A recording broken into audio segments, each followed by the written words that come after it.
Shelters are overflowing with evacuees. Norah O'Donnell is outside the George R. Brown Convention Center in downtown Houston, where thousands crammed in and spent the night. Norah, good morning. Good morning, Maurice. That's right. Crammed in is the right word. As you know, this is Houston's main evacuation center and shelter. It is packed with people. The official capacity, when they started this thing on Sunday morning, they said 5,000. Well, officials tell CBS News more than 9,000 people stayed here last night, many of them without beds. We went in a short time ago, and let me tell you, Gayle, you and I talked about this. It's important for people to know what's going on. Many of these evacuees are grateful that they are in a dry place, that there is some food, but they are also sharing a lot of frustration with the way the things are going. We were here just 48 hours ago, and there were only 700 people. Now there's more than 9,000 people, according to the Red Cross. As you can see, people are sleeping on the ground. There are not enough beds for everybody. When we were here, they had 1,200 beds. They're trying to get 5,000 cots, they say. That means about half of the people don't have beds. That's why they're sleeping on the floor. Michelle, where did you sleep last night? In a chair. I didn't sleep. You didn't sleep? In a chair. And you have 3 children? Mm-hmm. Where did they sleep? On the floor, on cardboards. On cardboards. Did they not have beds? No. And this is disturbing. Why didn't they have enough cots for people?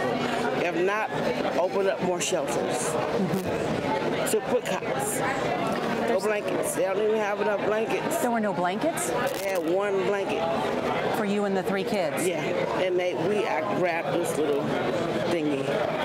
So there weren't... And everybody else around, I have family of 8. Everybody else have cows around me. What do people need to know about what's going on?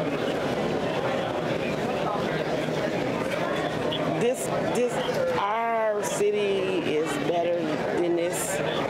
Way better than this. That we can take in thousands of people from other disaster areas. We should be treated the same way. We live here. This is our home. You think they were prepared? No. And they still not. They still shuffle. What do we do?